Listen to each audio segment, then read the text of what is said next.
you're actually truly upset.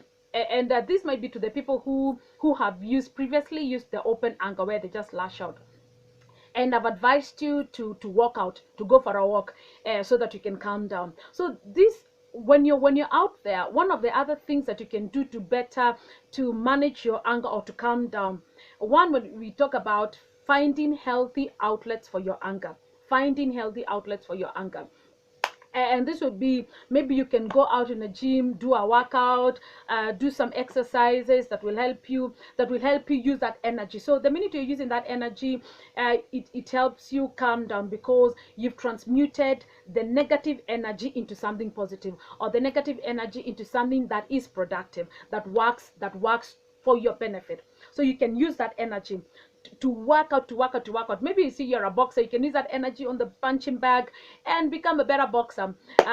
You can use that energy, if you're a runner, to just go out and just do your run, and better build your muscles. So those are some of the healthier outlets for your anger. Going out, just go out, do your run, do your walk, all those things that help you better manage your anger and just help you to calm down. Physical activities are actually very good outlets for your anger. You're angry, just decide, today I will just wash this entire house, I will wash every room in this house, and before you know it, every anger you felt, that emotion of anger is out. I just said you're angry, you said, today I will do ABCD. And those are positive things, and you can use it to just propel yourself forward. Yes. All right. Okay. As we come to a conclusion, no. Yes. As we come to a conclusion, one of the things that I must point out about anger, uh, is that, because situations and people will definitely make you angry. As I've said, as long as we are under the sun, we are living with human beings, we are interacting with human beings, situations and people will make us angry, whether we like it or not. And here I just repeat again, what the Bible says: be angry but sin not, do not let the sun go down in your anger, which simply makes us realize that we will get angry. So one of the things I would like to advise us is, have a forgiving attitude. Be forgiven. And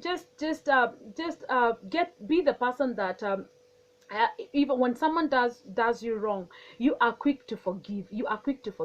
And do not be the kind of person that keeps a records of wrong. Do not be a person that allows, if the negative things or the bad things that people do to you, you're like, okay, if I did this, strike one.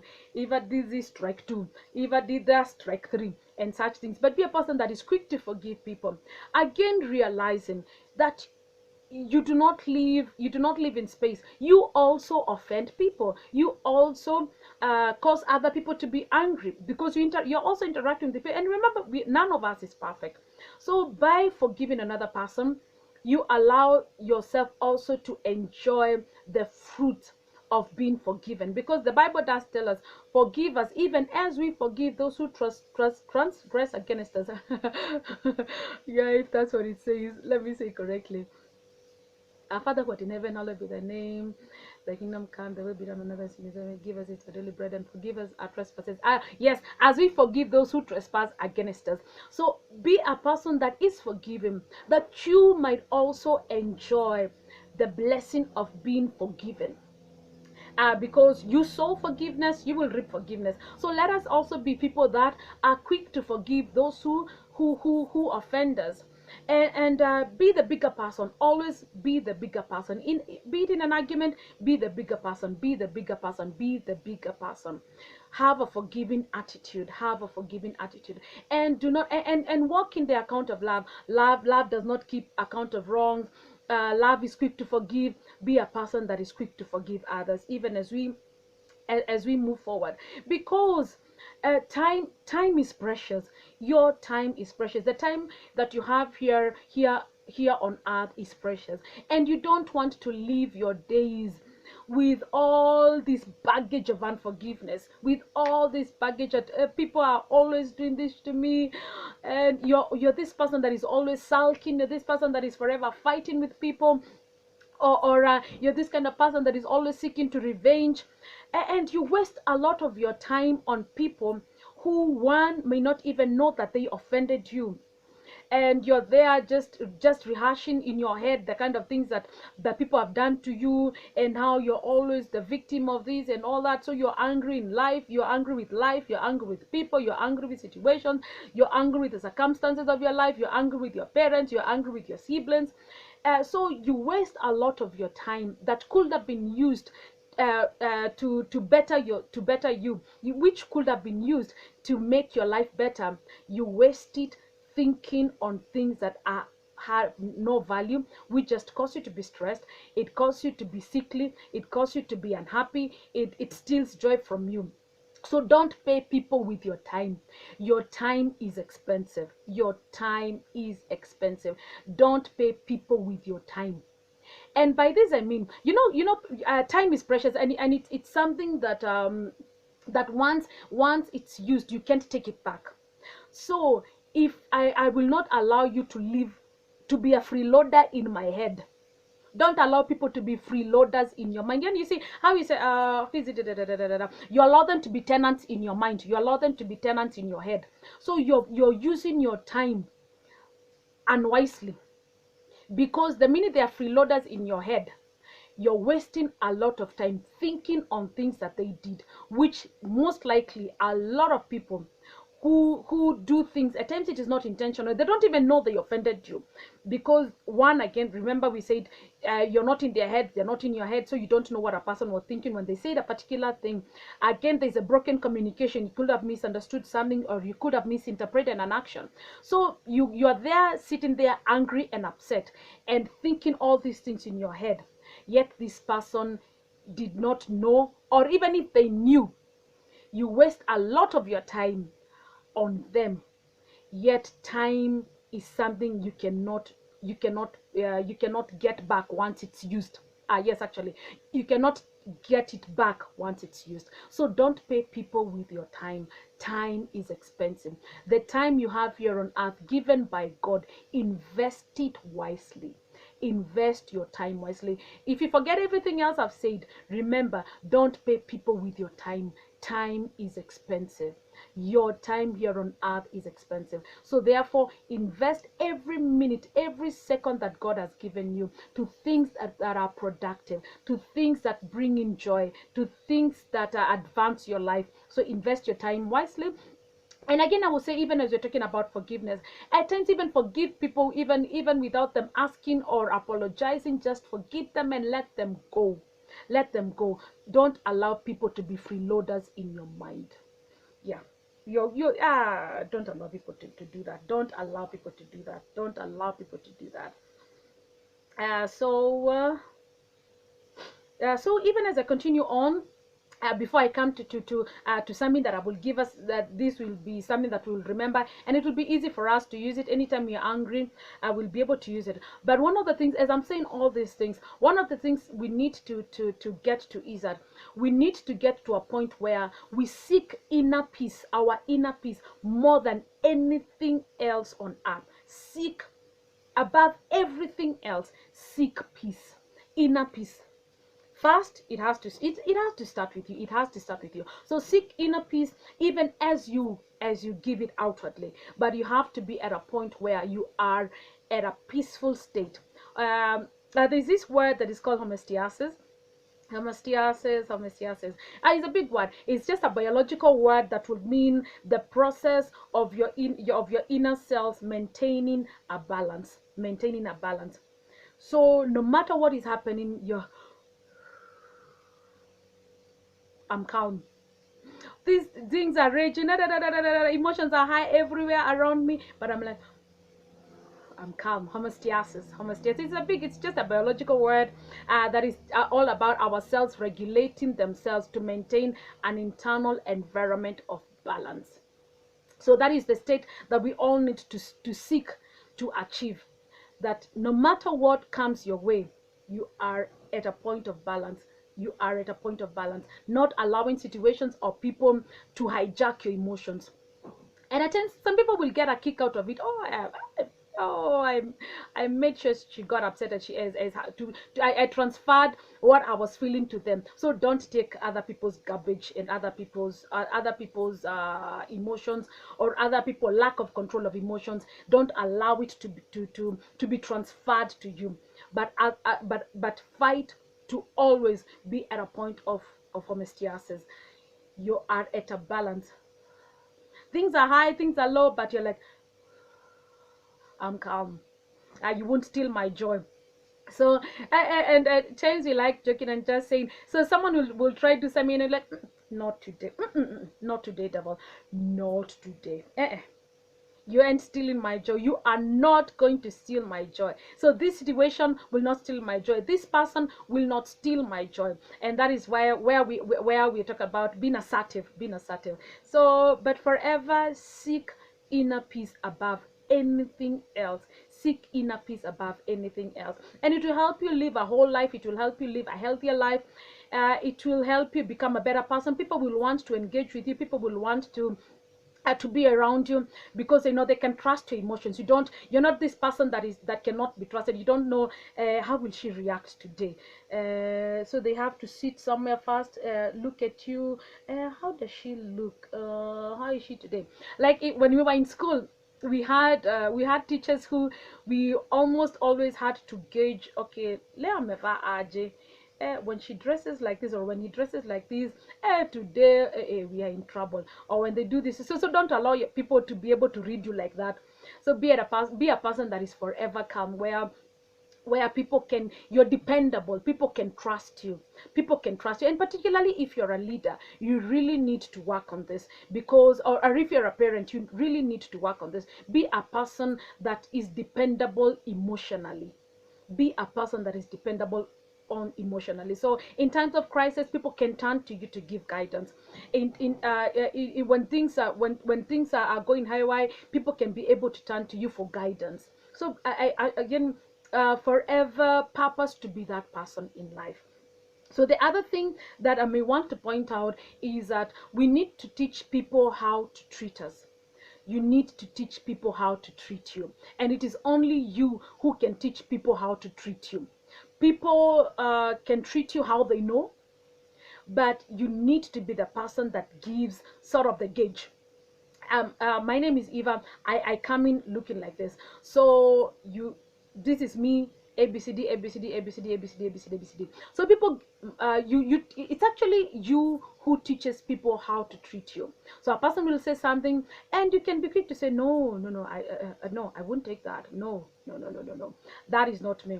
So if you are to talk to me, if you are to address me, you come in this particular way. So someone will come, maybe there are people who use vulgar language. You'll be the kind of person, I don't use that kind of language. And if you want to remain in my environment, you must use words that are respectful. So I don't take this. So you actually teach people how to treat you, whether you know it or not. And at times people will also pick the nonverbal, how the nonverbal communication to know how to treat you. Others may even just use maybe your appearance to know how to treat you. But at times it is very good to be very verbal in how you want people to treat you, by saying no to things that you don't agree with. It's all about maybe your values, the values that you adhere to, and you're interacting with people that don't hold sort of the same values. You've got to let them know what you agree with and what is not okay with you. That way they know, when I'm in the environment of this particular person, I behave this way. When I'm out, I can do anything else I want, but the minute I'm in the environment, I behave in a particular way, because that is what they agree with. Otherwise, I will be shown the door.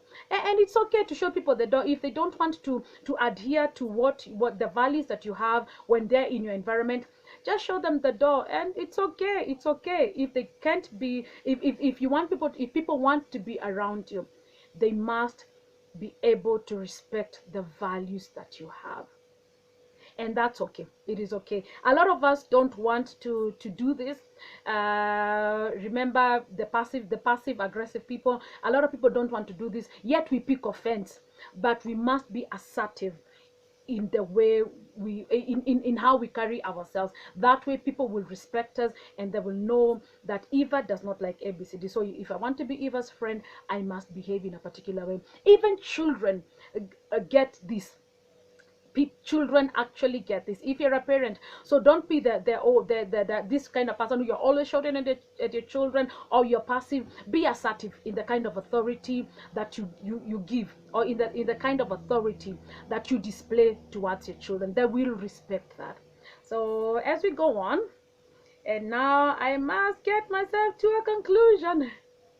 So I will use this word. I will leave you with this word. It's called rethink. And rethink is just an acronym that was developed in an anger management class. So it says it was actually an institute of mental health. It was an institute of mental health. So it says the word is rethink. So the R stands for recognize when you are feeling angry, or when it is a cover. No. So I will start again. So the word is rethink. So the R stands for recognize when you are feeling angry. Recognize when you're feeling angry. Recognize when you're feeling angry. And then also get to now dissect why you're feeling angry. No, am I angry because I'm afraid? Am I angry because I'm stressed?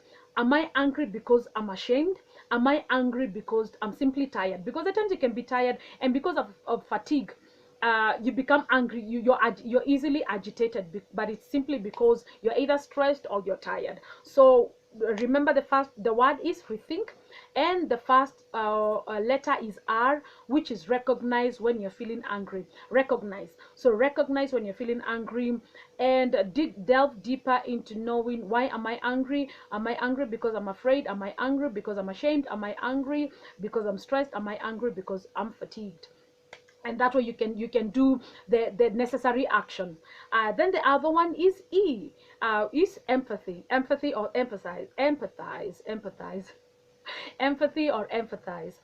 So it is you who is angry. So empathize with the person that you're angry at.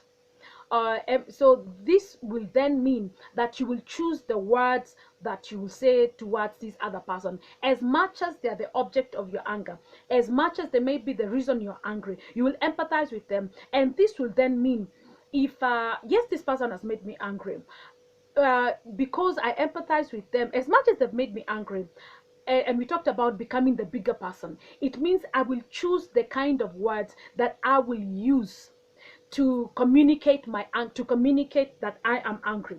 And why I will choose the kind of words is because peradventure I was the one that was the person that peradventure I was the person that was made this person angry. How would I have wanted them to handle me? How would I have wanted them to treat me? So that means now I will empathize with them. So I will choose the kind of words I use to express that I am angry, to express to express how I am feeling. So that is letter number 2, E. So R was recognize when you're feeling angry. E was empathize with the person that has made you angry. Then the next letter is T. T, which is think about what is in the think about the situation that has caused you to be angry. Think about what is making you angry. Think about it. And as you're thinking about it, so 1, you've recognized. 2, you've empathized with the person that's made you angry. 3 is think about what is in the situation that is creating anger. Oh yes, actually that's the right word. Think what is in that situation that is making you angry. And remember, we talked about triggers in our previous conversation. We had talked about triggers, and it could be maybe the word that this person said, or the situation is actually something that is a trigger. So which means it's something that you need to deal with to ensure that this thing loses its hold or power, or the kind of power that it has on you. So 1, think. So yes, okay, why am I angry? Where has this situation made me angry? what is it in it, what actually made me angry. Yes, this word, because at times the word that this person could have used is a very common word, and at times it could be a word that used by another person it doesn't make you angry, but used by this person it has made you angry, because that is very common. So it means then I need to dissect, why have I become angry in this particular situation? When this word was used, why am I angry? Why has it had that kind of power on me? So we on letter number 3, which is T. Think about what is in the situation that is creating or causing you to be angry. So the other letter is H. Remember, the word is rethink. So R, recognize. E, empathize. T, think. Now on H is hear what the other person is saying, because in a lot of times when we are angry, we sort of just close off. You can't hear the other person. They just their mouth could just be moving, but the fact that you're angry, your mind just shut. But you need to hear what the other person is saying, because they could be valid. Okay, as much as they may be expressing themselves in a way that may cause emotions to go high, they would have a valid, the most of the time they have a valid reason as to why they are saying or doing what they are doing. And so we need to understand. We need to hear. You need to really hear what that other person is saying. And this also means that as you're hearing the other, for you to hear what the other person is saying, you need to be calm. You need to be calm. Remember what we talked about, assertive anger. So where, as much as you're angry, you calm down and you find the mature way to deal with this situation. And this is a place that allows this letter H to work, hearing what the other person is saying. And by hearing what the other person is saying, it also means that you're then able to come to deal with the situation at hand, and you're able to come to an agreement, or you're able to deal with the conflict and bring healing and bring reconciliation to whatever situation that was causing there to be these anger sparks. So then the other one is which is integrate. So integrate respect and love with what you say about your anger. Integrate respect and love with what you say about your anger. So this is even as you're angry, remember the Bible saying about be angry but sin not. So that means that I will use words that do not demean the other person. I will not use words that are insultive. I will use words that are respectful. I will use words that show love, as much as this other person has offended me. Because again, we'll be talking about family members. Even if it's a stranger, do not use words that are demeaning. Do not use words that unafikiriangaje, sio unakuangaje. So don't use demeaning words. Use words that are respectful. Use words that are clothed with love, that are covered with love, that are seasoned with love. Even as you are saying that, yes, you made me angry, I love you very much, I respect you, but when you said ABCD, I was not happy. uh, the tone, the kind of tone that you're using, the how I'm expressing myself, how my appearance also says a lot. That I respect you, yes, but I do not agree with what you said. So when you say ABCD, this is how it made me feel. When you did this, when you do this, this is what, to me, this is what you're saying, or this is what I think you how ile unasemanga even ndio unanibeba, yani this is how I think you think of me. So the other one is what we talked about, that one where we talked about integrate respect and love in what you're saying about your anger, or rather in the words that you use when you're angry or when you're expressing your displeasure. So integrate respect and love when you're expressing your displeasure towards a family member, towards a loved one, or even if it's a stranger. Integrate respect and love. Remember the E was empathize. So look at the other person and imagine if it was you. How would you like to be handled? if you are the person on the other end receiving the kind of words that are coming out of your mouth. So that is why it is important to integrate respect and love, even as you're communicating your displeasure. So then the other word is N. Notice how your body changes when you're angry. So these are the nonverbal communication, so a person may be talking, and even as you're talking, you just you just discover, okay, my heartbeat is going high, then my I'm sweating and all those things. So just to show that even not these are is you whom I would want to say, this one would be either to you who is communicating, or to you who is on the receiving end.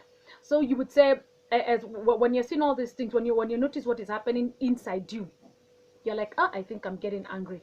As I'm communicating, I think I need to calm down. And when you see you're sweating, your heartbeat is high, and you're clenching your hands,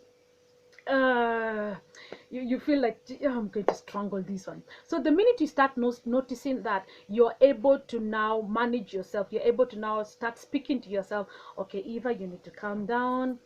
Okay, you need to breathe now. You need to take a walk. You need to walk out of this environment. So notice all these things that changes that will be happening in your body. So that is for the N. Remember, the word is rethink. R was for R was for recognize, E was for empathize, T was for think, H was for hear, I is for integrate, and for notice. And K is keep your attention on the subject at hand. Keep your attention at the subject at hand. Keep your attention at the subject at hand. And I think this is common. Maybe women are more are victims of this a lot. Okay, a few men also have this habit. And say you're arguing about something, or you're having a conversation, particularly say it's about a cup, and it moves from this cup to 20 years ago, 5 years ago, or on a Sunday, it was a rainy day, you did ABCD. And so this person is like, how did it move from this cup, which I left on the table, to 20 years ago on a Sunday afternoon, when I did ABCD? How are those two related? So it is very important to keep the focus on what is at hand. Deal with the situation at hand. Don't bring other things and confuse the entire environment, and bring in things that maybe what do you call it? Carry over emotions from particular things that you've not dealt with. So deal with the situation at hand. If you're dealing with the situation of a cup, deal with that cup, and until you close that chapter. And that's why the Bible will say, do not let the anger come down in your ear. Be angry, but sin not, and do not let the sun go down in your anger. This is why it is important for us to deal with situations as they arise.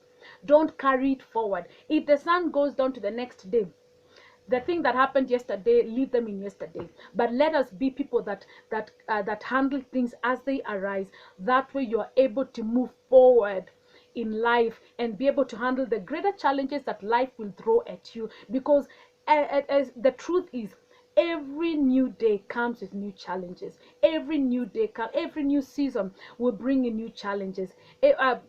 Today, I will wake up, I'm not so I'm just feeling down. So how I will react to you today might not be how I react to you tomorrow, when I wake up all energetic and happy. And know that human beings have ups and downs. The graph of our lives is just like that.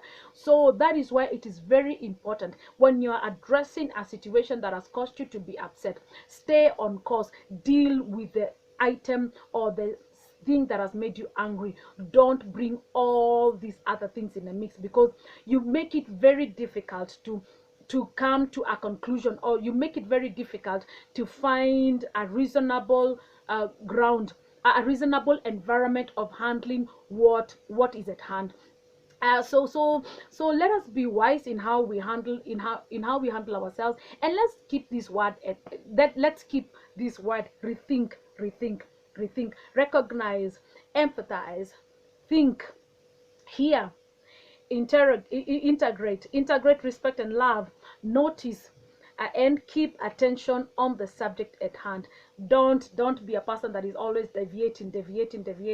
We were talking about a cup, now we're talking about the hair, now we're talking about the earrings, now we're talking about, oh, you left the toilet seat open, oh, you press the toothpaste from up instead of in the middle, oh, oh, you always do this, oh, you always do that, oh, you always come late, oh, you always do this, oh, you never tell me this.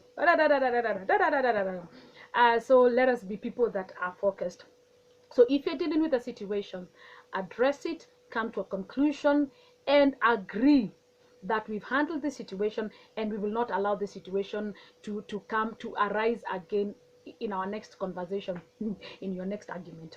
So you will not allow that thing to arise again. So let's be people that once you deal with something, you seal it and throw it in the river or in the lake of forgetfulness. And let's purpose to live our lives well. And remember what I said up there about time. Don't pay people with your time. Time is expensive. And the other is continually pursue inner peace above everything else. So constantly make sure that what I said, homeostasis, you're at a state of calm. When things come, you're at a state of calm, and that way you live a better life, and you will enjoy every day as it comes. Situations, as they come your way, you'll be able to handle them soberly. You'll be able to find better solutions to what comes your way. But this is particularly if you constantly learn how to handle anger, to use it to push you forward, not allowing anger as an emotion to steal your joy or to deprive you of living a whole and better life. So God bless you, and see you in our next episode as we deal with, yes, you've been angry. How do you apologize if you're the person that caused another person to be angry, or you did something that was not right? How do you apologize? So our next topic will be apologizing effectively, or how to better apologize. See you next time. God bless you, and remember, subscribe to Baraka TV. We love you and we care for you. Thank you, and God bless you.